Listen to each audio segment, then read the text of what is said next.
Halo Sobat Sehat, jumpa lagi bersama dengan saya Dr. Hans di channel kesayangan kita SB30 Health. Kali ini bukan episode panas ya, karena saya punya segmen biasanya episodenya episode panas.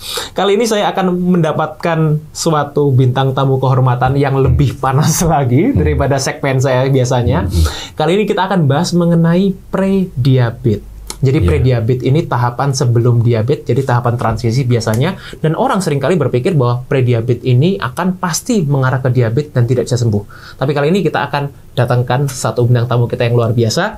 Dan kita akan mendengarkan testimoni dari beliau sendiri. Bagaimana apa yang beliau alami sampai saat ini. Kita tunggu setelah yang satu ini.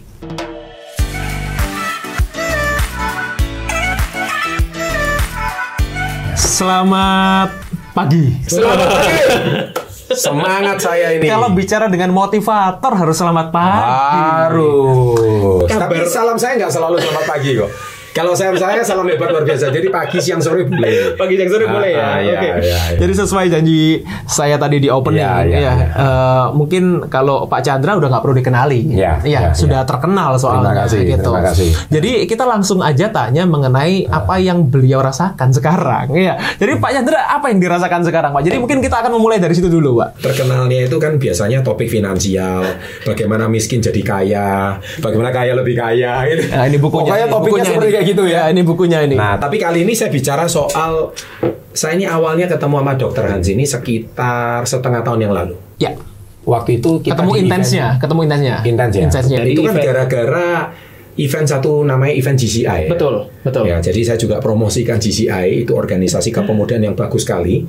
Nah, makanya sangat relate sama Success Before 30.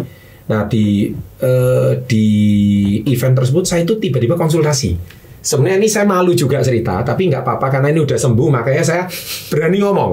Saya ini cerita, Dok, saya ini kok sering kalau bangun pagi itu kok sering di sini tuh kayak ada slam, ya, kok kayak nggak enak, dahak, ya, kayak ada dahak, jadi kayak nyantol.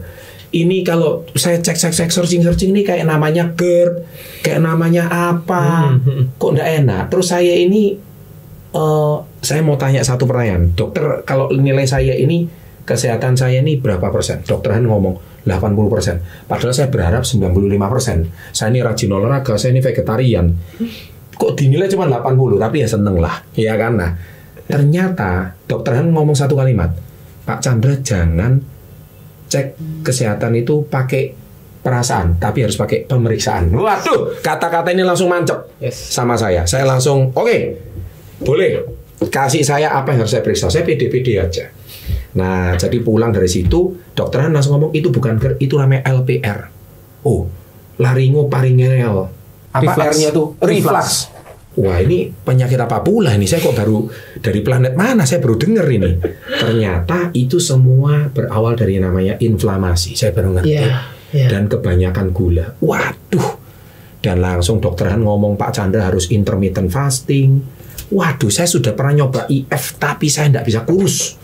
Nah, siapapun yang pernah nyoba IF tidak bisa kurus, Anda pasti ngalami yang saya alami.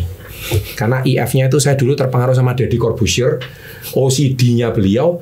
Anda mau jendela makan berapa, mau 16/8, mau 24, yang penting jendela makan biasa Anda makan. Wah, ya udah, saya biasa saya makan.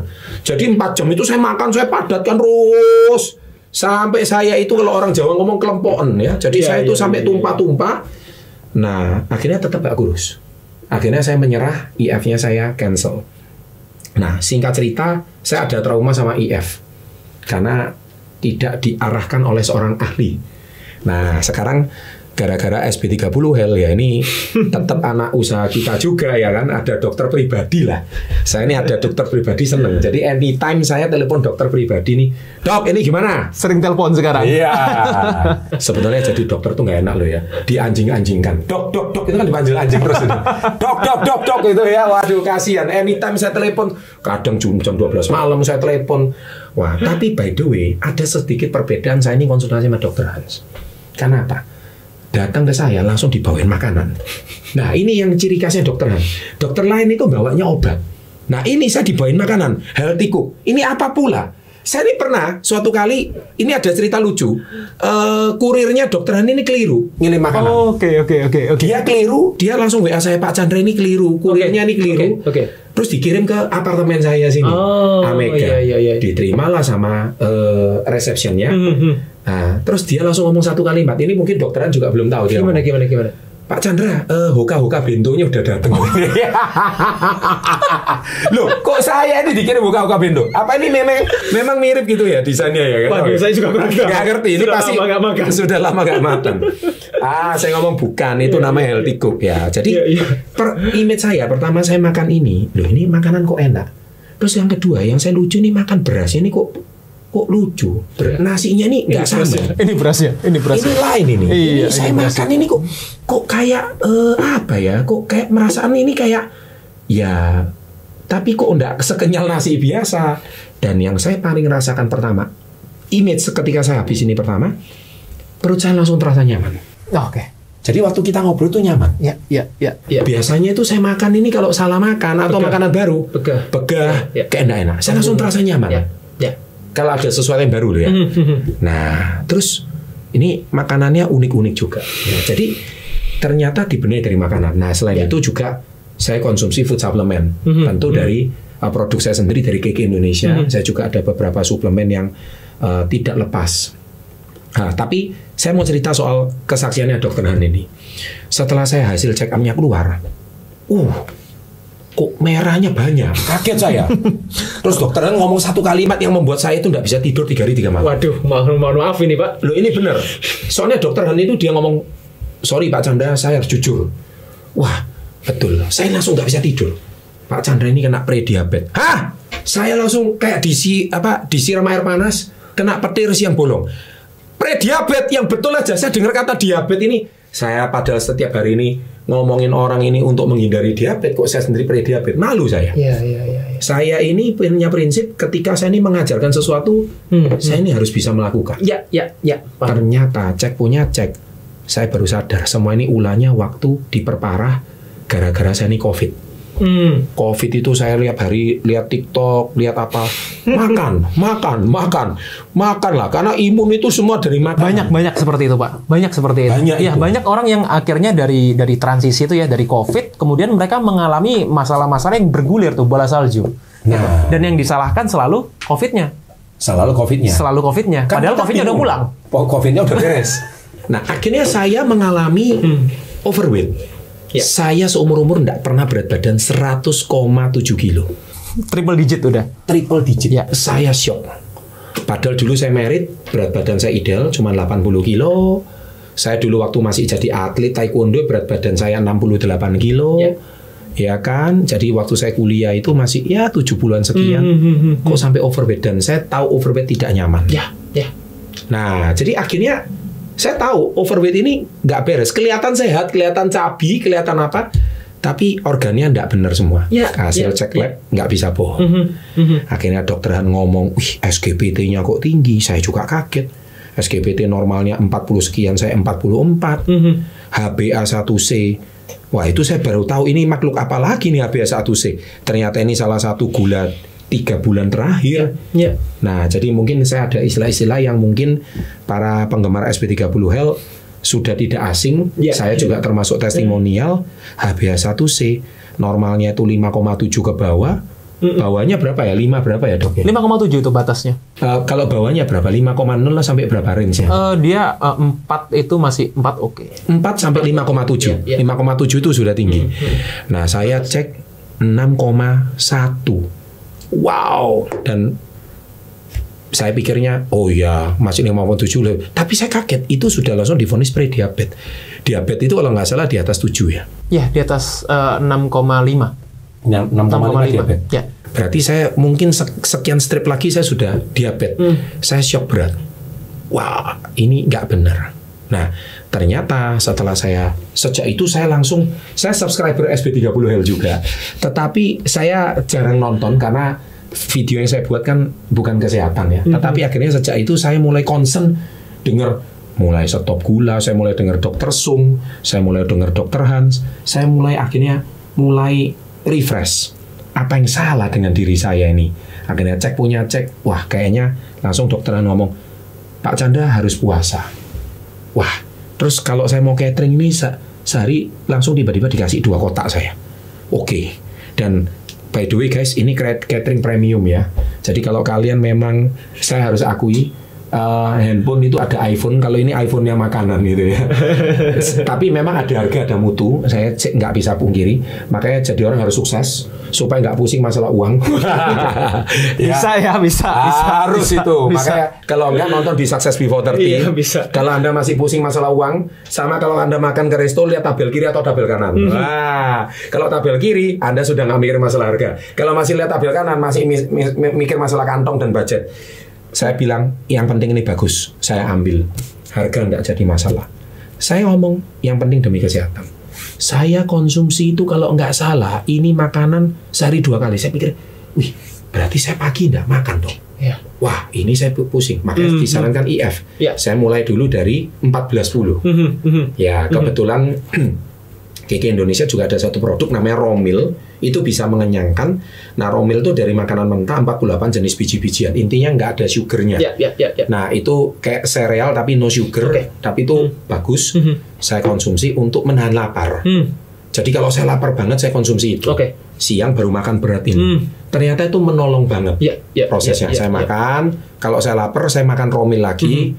Nah, karena ini sehari cuma jatahnya 2 kali, saya pikir, Dok, ini nggak apa-apa, kan? 1 hari saya itu bisa makan, apalagi PT saya ngomong 1 hari harus makan 5 kali. Banyak Pak, sampai sekarang bahkan kalau kita bilang di rumah sakit itu juga kan cara memberikan makan ke pasien juga gitu, makan pagi, makan snack antara siang, makan siang, makan snack antara siang dan malam, kemudian makan malam, jadi total 5 kali makan. Apalagi PT saya ngajarin gini, kita nih olahraga ini kan supaya kita nih berjuang, berkorban macam-macam supaya bisa makan enak. Masa kita ini sudah berjuang makan enak? Karena itu personal trainer yang diverifikasi ngomongnya seperti itu kan punya otoritas. Nah, ketemu dokter Hans ini lain pula ini ngomongnya ini, iya kan? Ya udah, kali ini saya PT sama dokter Hans, personal trainer, personal dokter.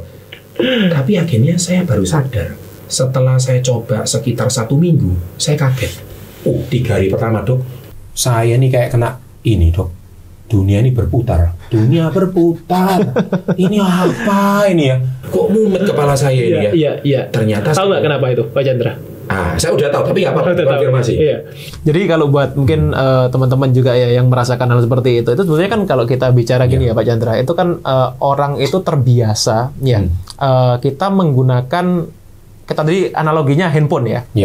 Orang kalau biasanya pakai Android, ya. Ini bukan bilang yang mana yang baik, mana yang nggak baik ya, gitu. Orang tapi kalau terbiasa pakai Android, terus kemudian dikasih iPhone, kira-kira bingung nggak? Bingung. Kayak saya ini, saya beli dua-duanya. Pusing saya. Mana yang lebih bagus, saya beli dua-duanya sama saya, pusing saya. Orang tanyain tapi dia sombongnya tetap ada ya. Sombongnya saya nggak peduli. Daripada saya debat nggak habis-habis ya, udah gitu. Oke, terus. Nah, ini sama tubuh kita biasa pakai bahan bakarnya adalah gula.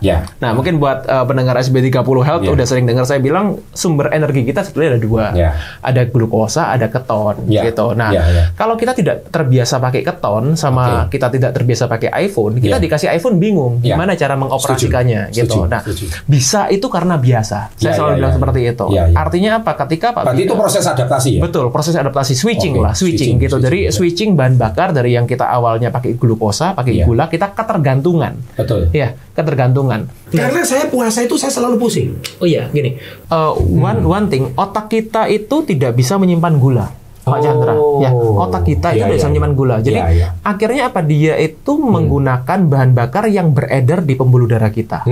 Artinya apa? Kalau di pembuluh darah kita itu yang beredar selalu gula, dia akan menggunakan bahan bakar itu terus. Gitu. Tapi ketika gula darah kita rendah, ya kemudian insulin juga menurun, tubuh kita akan menggunakan bahan bakar yang kedua, namanya keton. Gitu. Nah, itulah ada bahan bakar yang lebih stabil. Nah, makanya kenapa saya sampai sekarang pun ketika sampai detik ini saya sekarang bicara ini saya lagi puasa, saya belum makan sama sekali. Tahu saya. Nah, artinya ini apa? Luar biasa. Ini tidak membuat saya kelihatan jadi seperti orang yang selama ini bilang, oh kalau kita nggak makan kita lemes. Kalau kita nggak makan kita nggak bisa olahraga. Betul. Gitu, dan lain-lain. Gitu ya. Nah, artinya sebetulnya tubuh kita itu very smart. gitu ya. Tubuh kita tuh pinter banget. Bukan cuma AI, body kita juga punya intelligence gitu. Namanya body intelligence. Nah, body intelligence itu perlu kita latih salah satunya dengan yang tadi saya sarankan untuk Pak Chandra melakukan yang namanya intermittent fasting. Gitu. Itu adalah suatu yang namanya suatu body intelligence. Gitu yang perlu kita latih. Betul. Orang itu kalau tidak dilatih ya nggak akan pernah pinter. Nah itu dia. Gitu. Sel imun kita ada tempat latihannya di sini namanya sel thymus, gitu ya, kelenjar timus. Gitu. Kelenjar timus itu tempat melatih kita punya sel antibody, T-cell kita dan lain-lain gitu. Nah, ketika kita sudah biasa melatih itu, nah makanya akhirnya sekarang jadi habit. Jadi habit nah, dan itu tidak merasa pusing lagi. Nggak merasa pusing. Nah, tapi tunggu dulu dong. Nggak merasa pusingnya itu berapa lama? Nah, saya kan belum cerita. 4 hari, itu kayak dunia berputar. Tapi untungnya hari kelima saya sudah mulai bisa adaptasi. Karena tekad saya lebih kuat daripada kena prediabetes. Saya kan telepon, "Dok, ini beneran nggak? Saya ini kena prediabetes loh." Jawabannya nyantai dokteran. Loh, saya kan harus jujur. Ya, karena ya banyak dokter ini, mohon maaf ya, ini kan bukan profesi ya, tapi oknum ya, lebih mikirin cuan daripada jujur. Jadi yang diomong ini janji surga, tapi dokter Han ini masalahnya ini kan orang saya ya kan, jadi dia nggak boleh nggak jujur sama saya, ngomongnya harus jujur dan bahasanya pedes banget. Ini tapi nggak apa-apa, saya tahu obatnya mujarab itu obat pahit, kata-kata mujarab itu kata-kata pahit, saya siap terima, nggak apa-apa. Yang penting saya sembuh. Ya kan, berarti saya tahu ini saya ini sakit tapi dalam tanda kutip kelihatan sehat. Iya kan? Makanya 80% titis ini. Analisanya tepat ini, akurat ini. Akhirnya saya merasa, oke dok, saya coba. 4 hari itu berat dok. Apalagi ini makanannya kayak gini tiap hari ini, apa saya nggak bosen ya? Pertama saya pikir gitu. Tapi sudahlah, saya lupakan rasa bosan. Karena apa? 30 tahun saya vegetarian. Bisa kok. Saya kalau soal rasa itu saya sudah. Saya tidak ada masalah. Tapi ini sudah VG-nya VG. Jadi saya sudah ngomong ini kayak vegetarian phase 2. Fase kedua. Ini kayak transformasi yang kedua bagi saya. Saya siap jalani. Itu another challenge ya. Mungkin buat sobat sehat itu mungkin banyak yang berpikir kalau saya itu anti vegetarian, Pak Chandra, gitu loh. Karena saya seringkali mengatakan bahwa memang gini, saya bukan vegetarian, tapi bukan berarti saya anti vegetarian, gitu. Nah, ini dua hal yang perlu kita bedakan. Makanya kita perlu ini kan pilihan ya, pilihan. Dan saya bilang kalau kita mau vegetarian, jadilah vegetarian yang sehat. Vegetarian sehat. Kalau kamu jadi non-vegetarian, jadilah non-vegetarian yang sehat. Gitu. Jadi segala sesuatu itu adalah bagaimana cara kita melakukannya. Itu lebih penting daripada apa yang kamu pilih. Gitu. Jadi kalau kita bicara vegetarian, memang itu another challenge. Seperti Pak Chandra gini. Challenge-nya apa? Karena menu-menu vegetarian itu pertama, kalau kita bicara mengenai proteinnya, itu memang secara asam aminonya lebih minim dibandingkan yang non-vegetarian. Otomatis apa? Variasinya mesti lebih kompleks. Gitu. Makanya saya ambil dari suplemen kan. Betul. Untuk mengatasi kekurangan. Jadi memang untuk vegetarian itu memang tantangannya lebih besar. Tapi bukan berarti tidak bisa. Bukan berarti tidak Tapi challenge-nya apa? Kalau kita menjadi vegetarian yang kurang sehat, mungkin sama seperti Pak Chandra sebelumnya. Sebelum ini. Akhirnya akan mengalami masalah-masalah yang lebih mudah dialami oleh orang-orang yang non-vegetarian. Gitu masalah-masalah kesehatannya. Apalagi yang non-vegetarian lebih mudah lagi. Betul. Kita lihat influencer sekarang ini review makanan, FYP, itu semua yang makanan brutal semua itu. Mukbang gitu. Ini yang makanya saya kembali lagi. Jangan cuma ngejar view. Betul, kalau kamu content creator ngejar view, tapi kontenmu itu makan enak ini guys, gini sambel bla bla bla bla. Ya makanan apapun kalau pakai sambal itu jadinya lebih banyak gitu.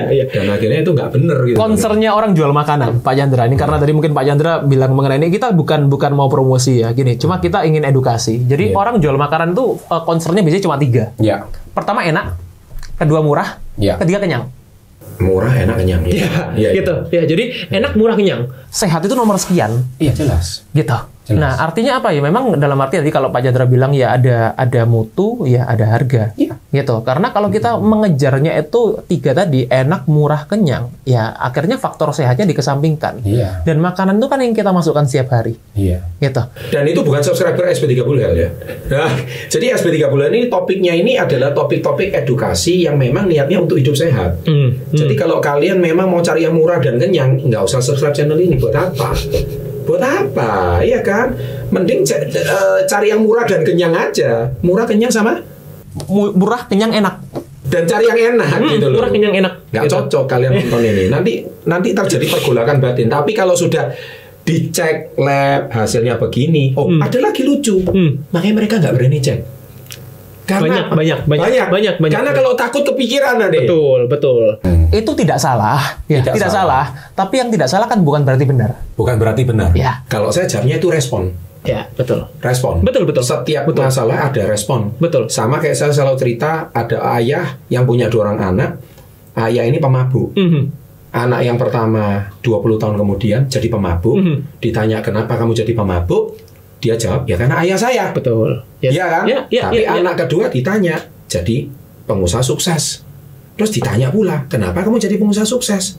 Dan kamu tidak alkoholik? Ya karena ayah saya. Betul. Karena ayah saya hidupnya kayak gitu, saya nggak mau kayak ayah saya. Nah ini kan respon yang berbeda. Betul. Di orang tua yang sama. Orang tua yang sama. Iya. Kamu cek lab, kamu bisa down, kamu bisa termotivasi. Yes. Kalau saya responnya saya termotivasi. Kenapa Pak Chandra mau sehat? Ya karena hasil cek lab. Betul. Betul kan? Betul. Nah, ini jadi sangat relate juga ya, karena kondisinya awalnya memang Pak Chandra datang itu untuk ingin memperbaiki kondisi lehernya tadi, tenggorokannya itu yang banyak dahak. Betul. Itu ternyata setelah dicek ketahuan yang lain-lain gitu. Salah satunya yang paling saya concern memang pada waktu itu adalah prediabetnya. Gitu. Kenapa sama metabolic syndrome-nya itu ya? Betul. Ya, kenapa saya paling concern ke situ? Karena menurut saya ini bisa kemana-mana. Ini bisa kemana-mana dan terbukti memang ternyata setelah dikoreksi itu, ya. Nah, kira-kira sekarang kalau tadi Pak Chandra memberikan analogi orang tua tadi ini, wah kalau orang tuanya alkoholik ya dan lain-lain berarti anaknya pasti seperti itu. Nah, ini juga sama Pak Chandra. Banyak hal orang itu mengatakan seperti kalau orang tua saya diabetes, ya saya pasti diabetes. Gitu. Nah, sekarang mungkin Pak Chandra bisa memberikan suatu kesaksian gitu. Kalau kira-kira menurut Pak Chandra kalau orang prediabetes itu anaknya pasti prediabetes nggak? Gini, saya baru kaget setelah dokteran membuat satu konten tentang diabetes tipe ketiga itu Alzheimer. Bukan ada judulnya, tapi dalam videonya saya kaget. Nah, ayah saya barusan meninggal tahun lalu. Bukan karena Alzheimer, tapi karena beliau sudah berbaring di ranjang lebih dari 11 tahun. Dan 4 tahun terakhir pakai sonde. Tapi pemicu awalnya adalah Alzheimer. Dan sudah didiagnosis Alzheimer sejak 2002. Berarti beliau itu sudah mengidap Alzheimer hampir 20 tahun. Rata-rata banyak orang kalau nggak kuat Alzheimer, biasanya kalau secara sejarah 7 tahun udah game over. Karena meninggalnya karena diabetes, karena apa. Tapi karena saya ini tabungan fisiknya itu kuat. Dia ini kuat. Dan mungkin karena dia seorang vegetarian kali ya, sehingga dia tidak ada komplikasi yang lain-lain. Dan so far sampai terakhir itu, tapi akhirnya saya baru sadar kenapa setelah meninggal saya baru tahu penyebabnya itu. Nah, jadi saya mau jadikan ini sebagai satu motivasi. Jadi meninggalnya seseorang ayah itu harus kita jadikan inspirasi. Apa penyebabnya? Lah masa generasi berikutnya Alzheimer juga? Jangan sampai dong. Nah, ketika dokter ngomong kayak gini, saya langsung sadar, wah ini nggak benar. Makanya saya harus memacu diri saya, memotivasi diri saya. Ya siapa yang nggak kepingin lihat boba, siapa yang nggak kepingin lihat teh botol, siapa yang nggak kepingin lihat minuman manis, ya saya pengen. Tapi sejak saat itu saya cut off. Saya kalau masuk Indomaret dulu itu pasti Coca-Cola, kan ada Coca-Cola itu urus yang gede, ada yang kecil kan. Saya ambil yang kecil dok, karena nggak apa-apa, kecil aja. Saya minum yang kecil. Terus saya cari yang zero sugar. Iya kan? Sebenarnya zero sugar itu ada sugarnya nggak sih? No sugar. Tapi manisnya dari mana? Artificial sweetener. Nah, itu sama aja. Jadi saya sudah lupakan. Akhirnya saya sekarang masuk Indomaret atau Alfamart. Ya udah, saya minum air putih aja. Saya enggak minum lagi yang lain-lain. Dulu ada yogurt apa. Sudah saya lupakan. Dan kesannya sehat. Kesannya sehat kalau kita konsumsi minuman yogurt dan lain-lain. Padahal tidak semuanya. Nah, akhirnya yang saya kaget dok. Ini yang saya sangat syok kaget. 2 minggu pertama, berat badan saya yang tadi 100,7 turun jadi 94,9. Only 2 weeks. Saya itu mau nurunkan 5 kilo dok. Dulu itu dok, saya entah harus lari berapa kilo dok. Dan habis lari pun keringatnya habis, airnya hilang, besoknya naik lagi.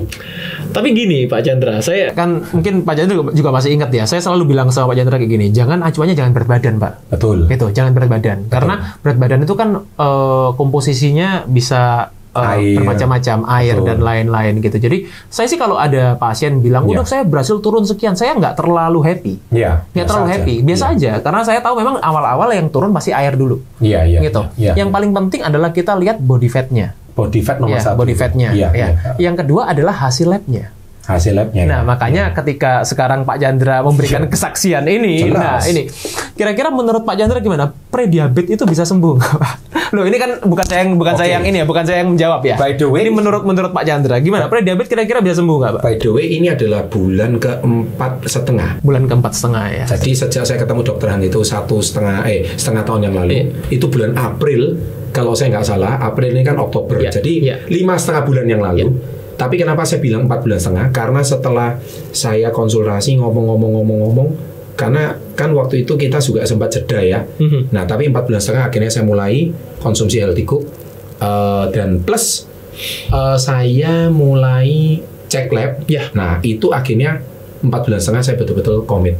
Nah, tapi saya ngomong dulu secara umum lah, orang berat badan. Meskipun dokter tadi ngomong body fat ya. By the way, body fat saya juga turun. Iya, pasti ya. Tapi berat badan saya 94,9. Itu saya langsung, wow, kok bisa ya? Itu saya merasa aneh. Sekarang berapa sekarang? Oke ya. Iya, sekarang berapa sekarang? 88. Wah, luar biasa. 3. Luar biasa ini. Dan body fat saya itu dari 21. Terus saya ketika turun ke 94,9, body fat saya turun ke 18,8%. Yes. Dan kemarin saya tunjukkan yang update terakhir sama dokter Han 17,7 kalau 0,6. 0,6,7. Jadi ini decrease-nya ini 1%. Iya. Dokter Han men-challenge saya harus di 15%. Ya, saya sih ya kalau dengan pola hidup seperti ini saya cukup optimis. Bisa. Karena 4,5 bulan aja kayak gini. Dan satu lagi, ini dokter Han, saya itu dulu itu kan nggak ngopi, tapi saya ini mau kopi itu karena pre-workout. Dan saya dari dulu memang nggak suka kopi manis, saya suka kopi bener-bener kopi pahit itu. Tapi belakangan karena saya kena LPR, saya minum kopi, kepala saya pusing dan asam lambung saya ini naik terus. Terus saya nanya satu pertanyaan sama dokteran, kalau ini semua sembuh, dokteran yakin kalau saya bisa konsumsi kopi lagi? Dokteran yang ngomong 1000% yakin, 1000% dia ngomong, bukan lagi 100%, 1000%. Benar. Berapa lama? Semua tergantung tubuhnya Pak Chandra. Kalau Pak Chandra tubuhnya 3 bulan, 4 bulan sudah bisa, ada yang setahun sudah reverse katanya. Reverse itu artinya udah langsung bisa normal. Nah, saya kadang-kadang sekarang ini masih nyuri-nyuri dikit, meskipun tidak 1 gelas nyuri. Saya nyuri-nyuri dikit, nggak ada reaksi sudah. Nah, nanti kalau nyuri banyak, kalau nggak ada reaksi, tapi saya masih belum pede ini. Jangan langsung Nanti mungkin saya yakin kalau ini kan 4,5 bulan ya, kita bikin video ini. Catat ini juga hari ini tanggal 1 Oktober 2 Oktober ya. 2 Oktober 2023 kita bikin video ini, nanti publishnya tanggal berapa kita nggak tahu. 2 Oktober itu saya 4,5 bulan. Nah, artinya saya yakin banget kalau sudah setahun, kalau dengan pola kayak gini, saya cukup pede, saya bisa konsumsi kopi lagi Americano 3 shot itu saya berani. Oh, jangan langsung dong. Kalau jangan di overdo juga, jangan overdo. Mungkin 1 atau 2 shot gitu ya. Jangan overdo lah. Karena gini, kita bicara kopi itu sebetulnya banyak sekali studinya, Pak Chandra. Itu punya health benefit banyak banget. Tapi gini, saya selalu bilang, segala sesuatu yang baik ya, tapi kalau kamu terlalu berlebihan jadinya juga nggak baik. Nggak bagus. Anything ya. Jadi bukan berarti gini, apalagi kalau kita manusia itu kan kita memang perlu proses ya. Proses. Rusaknya tubuhnya kita itu kan juga proses. Gitu. Otomatis kalau kita mau memperbaiki, kita juga perlu proses. Gitu. Orang itu tapi kalau merusak itu nggak mikir, kalau memperbaiki kayak lama banget. Gitu. Seringkali kan seperti itu. Karena wah, ini udah kayak Pak Chandra dihitungin ya, ini udah sekian lama nih gitu. Padahal merusaknya jauh lebih lama dari itu waktunya. Dan saya mau thank you di video kali ini. Thank you banget sama dokter. Betul-betul saya merasa LPR saya sembuh. Sembuhnya itu bukan bulan keempat, bulan kedua udah sembuh. Udah hilang. Saya udah ngomong. Saya cari-cari pagi loh kok nggak ada selamnya. Itu yang saya alami. Itu saya udah seneng banget ya. Iya. Saya masih ingat. Seneng yang kedua itu berat badan saya ini turunnya luar biasa. Kalau dokteran body fat, saya tetap berat badan. Karena wah ini bagi saya ini berat badan ini mengganggu sekali. Tapi body fat otomatis menurun. Masa ototnya tetap gitu ya. Dan yang ketiga yang saya kaget banget. Pagi saya nge-gym, belum makan. Saya masih puasa. Dan saya tidak pusing. Dan saya kuat. Artinya tubuh saya sudah adaptasi. Dan itu yang dulu saya pikir nge-gym itu harus makan dulu supaya kalau nggak gitu lemes, nggak gitu. Ini nggak terbukti. Thank you dokter. Yes, thank you so much. Thank you so much. Saya berasa betul-betul happy banget. Sembuh cuma dari makanan dan food supplement aja tanpa obat. Ini betul-betul luar biasa. Jadi konsepnya seperti apa? Ya jangan nonton video ini, subscribe channel SP30 Health. Topiknya banyak banget. Anda silakan nonton tipsnya di situ. Dan nanti boleh mungkin dilampirkan ya hasil labnya Pak Chandra gitu. Jadi biar teman-teman juga bisa lihat langsung sebelum dan sesudah before afternya seperti apa gitu. Jadi yang awalnya prediabetes sekarang udah normal. Dulu tekanan darah saya itu tekanan darah apalagi juga. Itu juga masalah yang sejuta umat juga tuh masalahnya. Saya ini kalau lagi asam lambung kumat bisa 170 loh. Bahwa 110. Wih, kalau orang langsung ngomong ini tes tekanan darah. Saya termasuk orang yang sangat susah memberikan testimoni. Karena saya itu orang yang harus membuktikan. Ini omongan memang lah, memang betul. Itu betul. Itu betul. Nah, tekanan darah saya itu 100. Kalau asam lambung lagi kumat 170 110. Pernah satu kali tahun 2021 saya itu ke rumah sakit Siloam, USG waktu itu. Saya cek. USG hasilnya itu moderate fatty liver. Moderate. Kemarin kan saya barusan masuk Siloam juga karena konsumsi air kelapa yang ngawur itu, meskipun cuma 2 hari sih saya masuk. Saya di USG lagi. Hasilnya bukan lagi moderate fatty liver tapi mild, very mild fatty liver. Jadi kabutnya udah nggak kelihatan. Wah ini ulah dokter Hans ini. Ini IF sama stop gula ini betul-betul luar biasa. Saya ngomong saya ini dan satu lagi, saya turun berat badan, nggak lemes. Biasa saya kalau yoyo turun badannya lemes. Level energinya bawahnya pengen tidur terus. Ini malah nggak mau tidur. Kayak pagi itu udah seger. Loh ini saya harus ngapain ya? Kadang, terus satu lagi kesaksian saya, malam itu biasa sering kencing 2-3 kali. Itu salah satu gejala prediabetes. Sekarang nggak pernah. Saya kencing cuma sampai pagi. Padahal malam saya minum banyak. Ya kalau minum banyak, soalnya mana minum banyak, minum air putih ya. Saya minum banyak, tetap kencingnya pagi hari. Malam bangun tidur pulas tanpa mimpi. Syukur. Itu yang saya rasakan betul-betul. Wah itu sebuah hadiah yang luar biasa ya. Thank you. Saya Dr. Hans. Thank you. Makanya saya nggak rugi saya subscribe SP30. bisa. Ya. Makasih banyak. Jadi thank you so much. Pak Chandra buat testimoninya buat teman-teman mungkin next kalau kita mungkin mau bahas-bahas topik-topik yang lain bersedia ya Pak Chandra ya diundang ya. Dengan senang hati sesuai dengan kompetensi saya. Kalau saya ini kan ngomongnya finansial, bisnis gitu. Kalau ngomong kesehatan jadi sedikit banyak mulai ngerti. Tapi karena bisnis saya juga salah satunya menjual food supplement. Jadi sedikit banyak ya pasti saya akan bisa lah. Saya sedikit banyak dialog di SP30 saya cukup. Sure. Thank you banget. Thank you so much buat sobat sehat supaya semuanya juga makin sehat makin terinspirasi dengan Pak Chandra apalagi dengan testimoni dari beliau langsung dengar-dengar tadi dari beliau ini sangat jarang memberikan testimoni. Sangat jarang. Jadi kalau sudah memberikan testimoni tahu sendiri gitu ya. Semoga karena betul-betul mengalami. Betul. Dan ini juga semoga menular ke yang lain juga. Siap. Thank you so much sobat sehat. Salam sehat dan salam hebat luar biasa. Makasih. Thank you.